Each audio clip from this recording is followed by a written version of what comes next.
Everyone, कैसे हो? तो आज स्टार्ट करने जा रहे हैं क्लास 9th केमिस्ट्री का बहुत ही interesting chapter is matters around us pure. और ये सेकेंड चैप्टर है केमिस्ट्री का। फर्स्ट चैप्टर हम लोग मैटर्स इन आवर सराउंडिंग्स को पढ़ चुके हैं। अब देखते हैं सेकेंड चैप्टर को, और ये सेकेंड चैप्टर का लेक्चर नंबर 01 है। तो is matters around us pure, इसमें दो वर्ड इंपॉर्टेंट आता है, एक है आपका मैटर्स और एक है प्योर। ये दो वर्ड। तो मैटर्स के बारे में तो ऑलरेडी हम पढ़ चुके हैं पिछले चैप्टर्स में। मैटर्स के बारे में डिटेल्स एक्सप्लेनेशन वहां पे देखे हैं, तो उसको दिक्कत नहीं होगा समझने में। अब जो है मेरा इस चैप्टर्स में नया वर्ड है वो है प्योर। प्योर को कैसे समझेंगे? प्योर को समझने के लिए हम नॉर्मल आपको क्या बताएंगे, एग्जांपल्स बताएंगे जो कि आपको इजीली समझ में आएगा। तो सभी लोग हेडिंग लगा दीजिए is matters around us pure, और आराम से सुनिए, लास्ट में आपको हम लिखने के लिए टाइम देंगे। तो प्योर सबस्टेंसेस, प्योर सबस्टेंसेस होता क्या है? नहीं तो आपको एक एग्जांपल्स बता रहे हैं। आप जो घर में नॉर्मल घी यूज करते हो, तो जो नॉर्मल घी यूज करते हो वो मार्केट में खरीदने जाते होगे, तो दुकानदार से जब आप घी लेते हो तो वो घी का पैकेट देता है, और उस पैकेट पे लिखा रहता है कि भाई ये जो पैकेट है उस पैकेट पे लिखा रहेगा प्योर सबस्टेंसेस या प्योर घी लिखा रहता है। प्योर घी क्यों लिखा रहता है, प्योर सबस्टेंसेस क्यों लिखा रहता है? इसका मतलब क्या? इसका मतलब क्या है? तो इसका मतलब ये है कि जो प्रोडक्ट, जिस कंपनी का प्रोडक्ट है, वो प्रोडक्ट आपको ये बतलाना चाहता है कि ये जो पैकेट्स है, ये जो घी का पैकेट्स है, ये बिल्कुल प्योर है। मतलब क्या? ये बिल्कुल क्या है? प्योर है। इसका मतलब ये चीज कि इसमें किसी भी प्रकार का और कोई मिलावट नहीं है। नहीं, ये शुद्ध क्या है? घी है, इसमें कोई मिलावट नहीं है। उस प्योर का मतलब यही होता है कि इसमें किसी भी प्रकार का और मिलावट नहीं है। तो ये हुआ। तो इसको कैसे डिफाइन करेंगे? वैसा सबस्टेंस जिसमें कि किसी भी प्रकार का कोई मिलावट ना हो, वैसे सबस्टेंस को बोलेंगे प्योर सबस्टेंसेस। इसको कैसे लिखेंगे इंग्लिश में? Any substances which is free from adulterations is pure substances in term of names and language. लेकिन ये जो डेफिनेशंस है ये किसके टर्म में है? नेम एंड लैंग्वेज के टर्म में। ये जो वर्ड है एडल्ट्रेशंस, इसका मतलब होता है मिलावट, किसी भी प्रकार का मिलावट नहीं होना। एडल्ट्रेशंस का मतलब यही होता है। फ्री फ्रॉम एडल्ट्रेशन मतलब कि किसी भी प्रकार का कोई मिलावट नहीं है। अच्छा, अब बात करते हैं कि इसी डेफिनेशंस को अपने तरीके से सजा करके साइंटिस्ट ने अलग डेफिनेशंस बनाया। तो अकॉर्डिंग टू साइंटिस्ट के हिसाब से देखते हैं डेफिनेशंस को।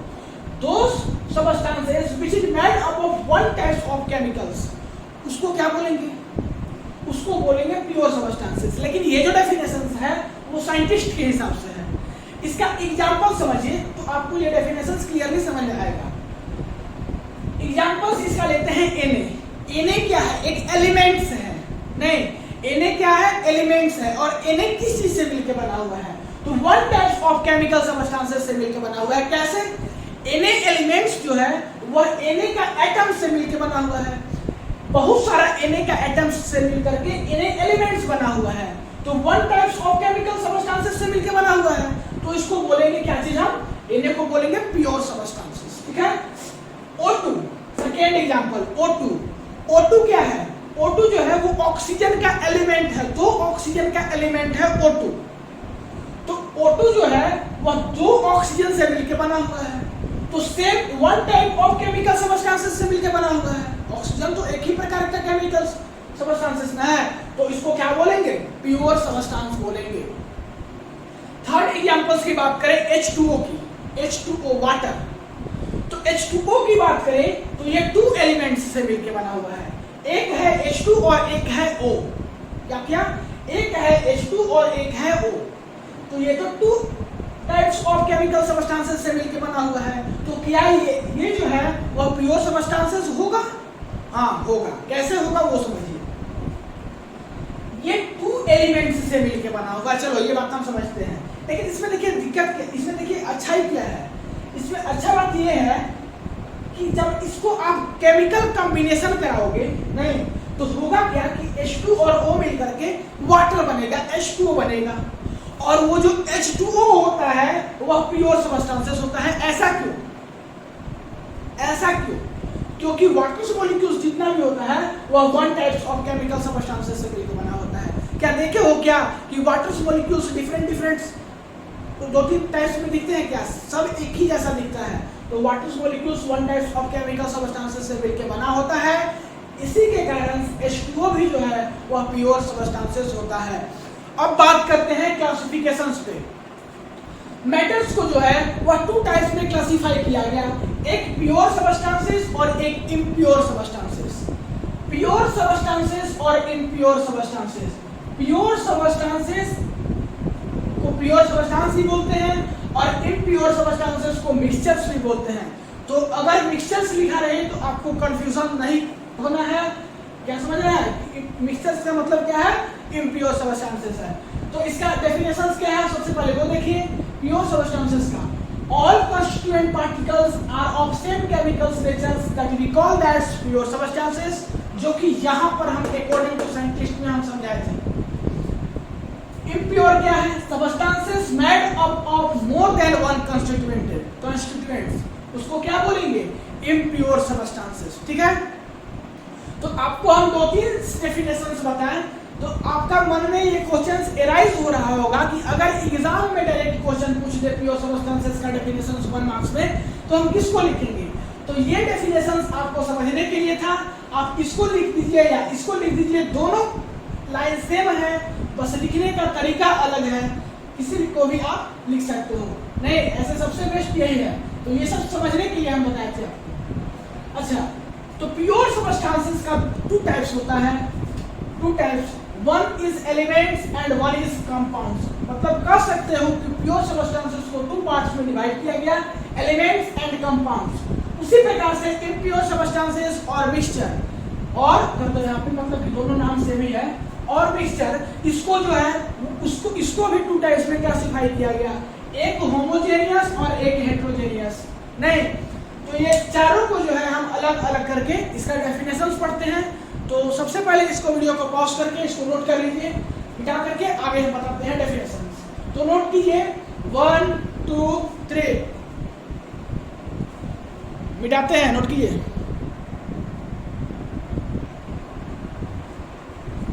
तो अब हम लोग देखते हैं क्लासिफिकेशंस। क्लासिफिकेशंस की बात करें, क्लासिफिकेशंस की बात करें तो क्लासिफिकेशन जो है वो प्योर सब्सटेंसेस का अलग हुआ था और इम्प्योर्स का अलग हुआ था।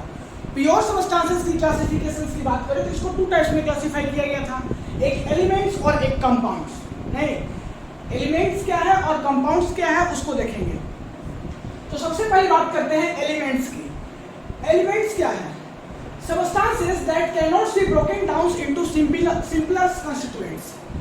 वैसा सबस्टेंसेस जिसको कि हम फर्दर ब्रेक नहीं कर सकते, वैसे सबस्टेंसेस को बोलते हैं एलिमेंट्स।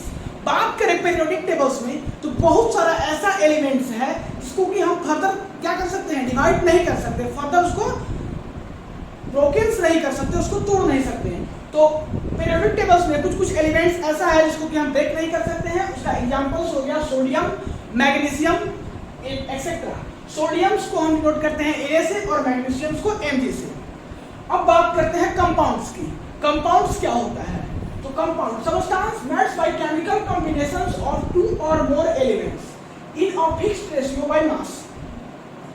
वैसा सबस्टेंसेस जिसमें कि 2 और 2 से अधिक एलिमेंट्स का केमिकल कॉम्बिनेशन कराएंगे, नहीं वो भी फिक्स्ड रेशियो में, उसको बोलेंगे कंपाउंड्स। सबस्टेंस वैसा सबस्टेंस जिसमें कि हम 2 और 2 से अधिक एलिमेंट्स का केमिकल कॉम्बिनेशन कराएंगे, वो भी फिक्स्ड रेशियो में, वैसे सबस्टेंस को बोलेंगे कंपाउंड्स।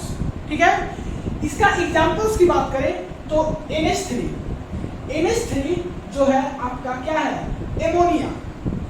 NH3 में 2 एलिमेंट्स से मिलकर बना हुआ NH3, एक है N और एक है H। N क्या है? नाइट्रोजन, और H क्या है? हाइड्रोजन। कहने का मतलब यह है कि एमोनिया जो है वह 2 एलिमेंट्स से मिलकर बना हुआ है, एक नाइट्रोजन और एक हाइड्रोजन। तो इसको बोलेंगे हम क्या चीज? कंपाउंड्स। और ये जो नाइट्रोजन और हाइड्रोजन का जो केमिकल कॉम्बिनेशन हुआ है, ये भी एक फिक्स्ड रेशियो में हुआ है। फिक्स्ड रेशियो में कहने का मतलब क्या है कि नाइट्रोजन जो है, इसमें नाइट्रोजन एक ही एलिमेंट पार्टिसिपेट किया है नाइट्रोजन का, और हाइड्रोजन का 3। ठीक है, तो ये एक फिक्स्ड रेशियो में है। अगर इसको हम NH4 कर दें या NH2 कर दें तो क्या हो जाएगा, उसका केमिकल कॉम्बिनेशन नहीं होगा, मतलब कि वो कंपाउंड्स नहीं हो पाएगा। इसीलिए कहा गया है कि 2 या 2 से एलिमेंट्स तो होना मस्ट है, 2 या 2 से ज्यादा एलिमेंट्स होना मस्ट है, लेकिन उसका कुछ फिक्स्ड रेशियो भी होना चाहिए। ठीक है, इसका सेकेंड एग्जांपल्स की बात करें तो है CO2। CO2 जो है वो क्या है, कार्बन डाइऑक्साइड, जो कि हम लोग एक्सेल आउट करते हैं। तो इसमें क्या है कि 2 एलिमेंट्स से मिलकर बना हुआ है, एक कार्बन और एक ऑक्सीजन। ठीक, और कार्बन और ऑक्सीजन का एक फिक्स्ड रेशियो भी है कि भाई कार्बन जो है वो 1 होगा और ऑक्सीजन 2 होगा, और दोनों को जब केमिकल कॉम्बिनेशन कराएंगे तो इसको बोलेंगे कंपाउंड्स। जो नया सब्सटेंस फॉर्मेशन होगा उसको बोलेंगे कंपाउंड्स। ठीक है, तो ये हुआ CO2 इसका एग्जांपल्स। अगर यहाँ पे CO3 कर दें तो क्या होगा, क्या नहीं एग्जिस्ट करेगा, कंपाउंड्स एग्जिस्ट नहीं करेगा। तो मैटर करता है कि इसका रेशियो भी फिक्स्ड होना चाहिए। अब बात करते हैं कि अगर CO कर दे तो CO करने पे हो जाएगा। ऐसा इसलिए क्योंकि ये एक अलग क्या है, एक ये अलग कंपाउंड है, इसका नाम है कार्बन मोनोऑक्साइड। क्या है, CO, कार्बन मोनोऑक्साइड। इसमें बात करते हैं तो 2 एलिमेंट्स हैं, एक कार्बन और एक ऑक्सीजन। तो कार्बन और ऑक्सीजन का केमिकल कॉम्बिनेशन कराया है, वो भी फिक्स्ड रेशियो में, तो इसको भी क्या बोलेंगे, कंपाउंड्स। नेक्स्ट है NH4Cl, वही एमोनियम क्लोराइड्स, जो कि हम लोग क्या किए थे, मैटर्स इन आवर सराउंडिंग्स का लास्ट लेक्चर में एमोनियम क्लोराइड्स के बारे में डिस्कस कर रहे थे। तो ये है एमोनियम क्लोराइड्स। एमोनियम क्लोराइड्स जो है वह 3 एलिमेंट्स से मिलकर बना हुआ है, एक नाइट्रोजन, एक हाइड्रोजन और एक क्लोरीन। क्या क्या चीज, एक नाइट्रोजन, एक हाइड्रोजन और एक क्लोरीन। तो ये 3 से मिलकर बना हुआ है ये कंपाउंड। इसमें जो है वह नाइट्रोजन, हाइड्रोजन और क्लोरीन, ये तीनों का रेशियो भी फिक्स्ड है कि भाई नाइट्रोजन जो है वो 1 होगा, हाइड्रोजन 4 होगा और क्लोरीन 1 होगा। अगर यहाँ पे NH5Cl कर दे तो क्या कंपाउंड एग्जिस्ट करेगा, तो नहीं, कंपाउंड एग्जिस्ट नहीं करेगा। तो ये सब एग्जांपल्स था आपका कंपाउंड्स का। ये जो नीचे वाला लिखा हुआ है इसको अभी छोड़ दीजिए, इसको पहले पढ़ लेते हैं, उसके बाद दोनों के बीच में कंट्रास्ट डिफरेंस देखेंगे। अब बात करते हैं, ये तो पढ़ लिए प्योर सब्सटेंसेस को 2 टाइप्स में क्लासिफाई किया गया, एक एलिमेंट्स और एक कंपाउंड्स। अब देखते हैं कि इम्प्योर सब्सटेंसेस को कितने पार्ट्स में क्लासिफाई किया गया, तो 2 पार्ट्स में, एक होमोजेनियस और एक हेटेरोजेनियस। यही इम्प्योर को हम मिक्सचर भी बोलते हैं, मिक्सचर बोलते हैं, नहीं। तो ये है क्या चीज आपका, इम्प्योर सब्सटेंसेस। इम्प्योर सब्सटेंसेस को होमोजेनियस और हेटेरोजेनियस। होमोजेनियस मिक्सचर किसको बोलेंगे, वैसा mixture, those mixture which have uniform compositions. वैसा मिक्सचर जिसके पास क्या है, यूनिफॉर्म कंपोजिशंस है, उसको क्या बोलेंगे, होमोजेनियस। यूनिफॉर्म कंपोजिशंस कहने का मतलब क्या है, इसको समझिए आप। आपके घर में एक नॉर्मल एग्जांपल जो कि आप कर सकते हो, आप अपने घर में एक ग्लास वाटर लेना और उसमें जो है 1 चम्मच या 2 चम्मच शुगर डाल देना। जब उसको उसमें मिला दोगे शुगर को, तो होगा क्या कि कुछ समय के बाद वाटर मॉलिक्यूल्स और शुगर जो है दोनों मिल जाएगा, और मिल करके क्या बना लेगा, शरबत बना लेगा, जिसको कि हम लोग शरबत बोलते हैं। मीठा मीठा उसका टेस्ट हो जाएगा दोनों का मिलके। तो क्या, जब नया जो प्रोडक्ट बनेगा, जो शरबत बनेगा, तो वो 2 चीज के मिक्सचर से बना हुआ है। किससे, एक शुगर से और एक वाटर से। तो दोनों का मिक्सचर से शरबत बना है, लेकिन जो शरबत बनेगा उसमें क्या आपको चीनी अलग दिखता है और वाटर अलग दिखता है, नहीं, अलग नहीं दिखता है। तो इसका कहने का मतलब यह है कि शुगर जो है और वाटर मॉलिक्यूल्स जो है वो आपस में क्या हो गया, कंबाइंड हो गया, आपस में यूनिफॉर्म कंपोजिशंस हो गया दोनों के बीच में, मतलब कि दोनों मिक्सअप हो गया। इसका मतलब यही है। तो वही बात पता है कि those mixture which have uniform compositions, उसको बोलेंगे हम क्या चीज, होमोजीनियस मिक्सचर। इसका एग्जांपल्स हो गया NaCl वाटर, या तो नमक और वाटर को आप मिला लीजिए, तो मिलने के बाद क्या होगा, उसका मिलने के बाद जो नया कंपाउंड्स बनेगा उसमें NaCl अलग नहीं दिखेगा, H2O अलग नहीं दिखेगा, दोनों आपस में दिखेगा, क्योंकि दोनों के बीच में यूनिफॉर्म कंपोजिशंस हो गया। हमको दोनों लिक्विड के फॉर्म में दिखाएगा। क्या NaCl अलग से दिखता है क्या H2O अलग से दिखता है क्या, नहीं दिखता है। ठीक है, बात करते हैं शुगर और H2O की। तो शुगर और H2O में भी, जो कि अभी हम तुरंत एग्जांपल बताएं, वही होता है, यूनिफॉर्म कंपोजिशन हो जाता है। अल्कोहल और वाटर को ही मिला दें तो इसके बीच में भी यूनिफॉर्म कंपोजिशन हो जाता है, आपस में क्या होता है, घुल मिल जाता है, दोनों का पार्टिकल्स एक दूसरे में मिल जाता है। तो ये हो गया आपका होमोजेनियस मिक्सचर। अब बात करते हैं हेट्रोजेनियस मिक्सचर की। तो दोस्त mixture which have non uniform compositions, वैसा मिक्सचर जिसमें कि नॉन यूनिफॉर्म कंपोजिशंस हो। इसका कहने का मतलब ये है कि अगर आप किसी भी दो कंपाउंड्स को मान लो मिलाते हो, किसी भी दो कंपाउंड्स को मिलाते हो, तो जो नया प्रोडक्ट बनेगा उसमें यूनिफॉर्म कंपोजिशंस नहीं होगा, नॉन यूनिफॉर्म कंपोजिशंस होगा। नॉन यूनिफॉर्म कंपोजिशंस कहने का मतलब क्या, इसको एग्जांपल से आप समझिए। आप क्या कीजिए कि एक ग्लास वाटर ले लीजिए और उसमें जो है आप सैंड ले लीजिए। तो जब आप एक ग्लास वाटर में सैंड को मिलाइएगा उसको, तो होगा क्या कि कुछ समय के बाद आप देखिएगा कि जो नया प्रोडक्ट बनेगा, मतलब कि मिलाने के बाद जो नया फाइनली प्रोडक्ट बनेगा, उस प्रोडक्ट में आप ध्यान दीजिएगा कि जो सैंड जो होता है वो क्या होगा, वाटर ग्लास के नीचे सरफेस पे जाकर के बैठ जाएगा और वाटर मॉलिक्यूल्स ऊपर हो जाएगा, सेडिमेंटेशन हो जाएगा। मतलब कि दोनों के बीच में घुलमिल नहीं हुआ, मतलब कि नॉन यूनिफॉर्म, मिलान नहीं हुआ। तो ऐसे मिक्सचर को बोलते हैं हेट्रोजेनियस मिक्सचर। ठीक है, वही बात पता है कि those mixtures which have non uniform compositions that we call that heterogeneous mixture. इसका एग्जांपल्स है sand and water and oil and H2O। आप तेल और पानी को भी अगर मिक्स करते हैं तो देखते होंगे कि तेल का जो पार्टिकल्स है ऊपर में चला जाता है और पानी नीचे रह जाता है। तो इसका मतलब कहने का कि पार्टिकल्स के बीच में, दोनों के मॉलिक्यूल्स के बीच में कंपोजिशंस नहीं हुआ है, यूनिफॉर्म कंपोजिशंस नहीं हुआ, तो इसी को बोलते हैं हेट्रोजेनियस मिक्सचर। अब एक बात और है इसमें जो कि होमोजेनियस और हेट्रोजेनियस को डिफरेंस करता है। तो होमोजेनियस में जो है वह नो बाउंड्री ऑफ सेपरेशंस होता है और हेट्रोजेनियस में जो है वह बाउंड्री ऑफ सेपरेशंस एग्जिस्ट करता है। मतलब कि यहाँ पर बाउंड्री ऑफ सेपरेशंस नहीं होता है और यहाँ पर बाउंड्री ऑफ सेपरेशंस होता है। इसका कहने का मतलब क्या है ये समझिए।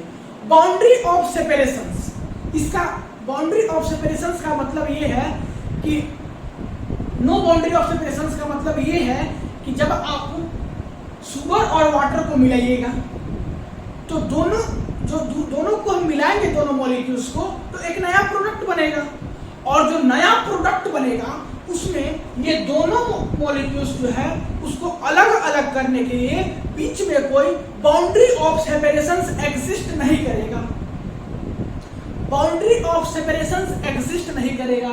वही अगर सैंड और H2O को अगर हम मिलाते हैं तो उसमें बाउंड्री ऑफ सेपरेशंस एग्जिस्ट करेगा कि भाई ऊपर वाला पार्ट वाटर होगा और नीचे जाकर के मिट्टी जम जाएगा। तो इसमें बाउंड्री ऑफ सेपरेशंस एग्जिस्ट करेगा। इसको ऐसे समझिए। बात करते हैं कि इसमें हम मिला दिए शुगर, ये है शुगर और वाटर था पहले से, मान लो अगर सबको मिला देंगे हम, तो जब इसको मिला करके फाइनल प्रोडक्ट बनाएंगे तो होगा क्या कि कुछ वाटर मॉलिक्यूल्स में ही शुगर जो है जाकर के एंट्री कर लेगा और इसमें कोई बाउंड्री ऑफ सेपरेशन नहीं होगा। मतलब कि इसमें हम पहचान नहीं पाएंगे कि वाटर मॉलिक्यूल्स किधर है और शुगर मॉलिक्यूल्स किधर है, शुगर कंपाउंड्स किधर है। तो इसमें बाउंड्री ऑफ सेपरेशन एक्सिस्ट नहीं किया। वही बात करते हैं इसमें अगर हम मान लो कि सैंड डाल दिए, नहीं कुछ सैंड मान लो ऐसा था और वाटर मॉलिक्यूल्स डाल दिए, सैंड और वाटर मॉलिक्यूल्स है।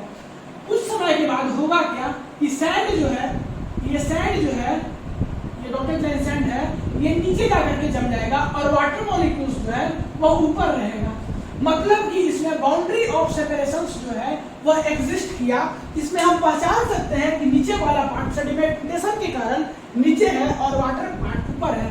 तो इसमें बाउंड्री ऑफ सेपरेशंस जो है वो एग्जिस्ट करता है, इसमें बाउंड्री ऑफ सेपरेशंस एग्जिस्ट नहीं करता है। ठीक है, तो ये डेफिनेशंस था होमोजेनियस और हेट्रोजेनियस और दोनों में डिफरेंस था। ठीक है, यहाँ पर भी हम डेफिनेशंस देख लिए एलिमेंट्स और कंपाउंड्स को कि भाई एलिमेंट्स क्या था, कंपाउंड्स क्या था और दोनों में डिफरेंस क्या था कि ये जो है वह ब्रोकन नहीं होता है और इसमें जो है दो एलिमेंट्स से बनाता है वो भी फिक्स्ड रेशियो में। अब बात करते हैं कि ये जो प्योर सबस्टेंसेस है और इम्प्योर सबस्टेंसेस है इसमें क्या डिफरेंस होगा। तो इसमें देखिए क्या डिफरेंसेस है। ये जो प्योर सबस्टेंसेस है इसको हम can be separations bye simple physical methods, नहीं, बात को अच्छे से समझिएगा। कैन भी दिखाई पड़ रहा है नीचे तक ना, देख लीजिए एक बार, दिखाई तो पड़ रहा है एकदम क्लियर। हाँ, तो इसको कैसे करेंगे प्योर सबस्टेंसेस को? Can not be separations by physical methods. इसको जो है हम सेपरेशंस नहीं कर सकते हैं। सेपरेशंस नहीं कर सकते इसका मतलब क्या कि ये जो एमोनिया है या ये जो CO2 है, इसको क्या कर सकते हैं, इसको हम सेपरेट नहीं कर सकते कि कार्बन को भाई अलग कर दो और ऑक्सीजन को अलग कर दो। इसको हम सेपरेशंस नहीं कर सकते हैं फिजिकल मेथड्स के द्वारा, लाइक इवेपोरेशंस, फिल्ट्रेशंस एंड सेडिमेंटेशंस। इसमें कोई सेपरेशंस नहीं होगा, जिस फॉर्म में है उसी फॉर्म में एग्जिस्ट करेगा। लेकिन बात करें अगर हम इम्प्योर सबस्टेंसेस की, तो इसको हम सेपरेट कर सकते हैं किससे? इवेपोरेशंस, फिल्ट्रेशंस, सेडिमेंटेशंस या और अदर फिजिकल मेथड से हम इम्प्योर सबस्टेंसेस को या मिक्सचर को सेपरेट कर सकते हैं। तो इसको कैसे समझेंगे वो समझिए। ये जो सैंड और H2O है, ये जो सैंड और H2O है, तो सैंड और H2O को आप मिला दीजिए और मिलाने के बाद कुछ समय के बाद देखिए कि मिट्टी जो है वह नीचे बैठ जाता है और वाटर मॉलिक्यूल्स ऊपर आ जाता है। तो इसमें क्या हुआ कि ये सेपरेट हो गया। दोनों को जब मिलाया तो पार्टिकल्स और वाटर मॉलिक्यूल्स का पार्टिकल्स और सैंड का पार्टिकल्स दोनों मिक्सअप था, लेकिन कुछ समय के बाद सेडिमेंटेशन हो गया। और सेडिमेंटेशन क्या है? एक फिजिकल मेथड है जो कि इस दोनों को सेपरेट कर दे रहा है। नहीं तो इसमें क्या होता है? सेपरेशंस एग्जिस्ट, मतलब कि इसमें सेपरेशंस होता है मिक्सचर के बीच में। या तो फिर होमोजेनियस का एग्जांपल एक समझिए कि शुगर और H2O या NaCl और H2O दोनों एक ही जैसा एग्जांपल है। ये दोनों की बात करें, अगर आप NaCl और वाटर को ग्लास में मिला दीजिए, ग्लास में मिला करके उसको सनलाइट के पास जाके रख दीजिए, जहाँ पे सनलाइट मिल रहा है, सूरज की रोशनी मिल रहा है, तो होगा क्या कि कुछ समय के बाद वाटर मॉलिक्यूल्स जो है वो धीरे धीरे इवापोरेट हो जाएगा। और इवापोरेट क्या है? इवापोरेशन क्या है? एक फिजिकल मेथड है। धीरे धीरे वाटर मॉलिक्यूल्स जो है वो इवापोरेट हो जाएगा और लास्ट में जो है केवल NaCl पत्थर के जैसा ग्लास में बच जाएगा। तो यहाँ पे क्या हुआ? सेपरेशंस एक्सिस्ट हुआ कि वाटर मॉलिक्यूल्स वेपर के फॉर्म में इवापोरेशन के द्वारा बाहर निकल गया और जो सैंड होगा, सॉरी जो NaCl होगा वो ग्लास में जाकर के बैठ जाएगा। तो यहाँ पर सेपरेशंस एग्जिस्ट किया और यहाँ पे सेपरेशंस एग्जिस्ट नहीं किया। तो ये था इस मैटर्स अराउंड अस प्योर का लेक्चर नंबर 01। अगले क्लास में हम आगे बात करेंगे, तो पढ़ाई करते रहिए। All the very best. इसको लिख लीजिए, लिख लिए।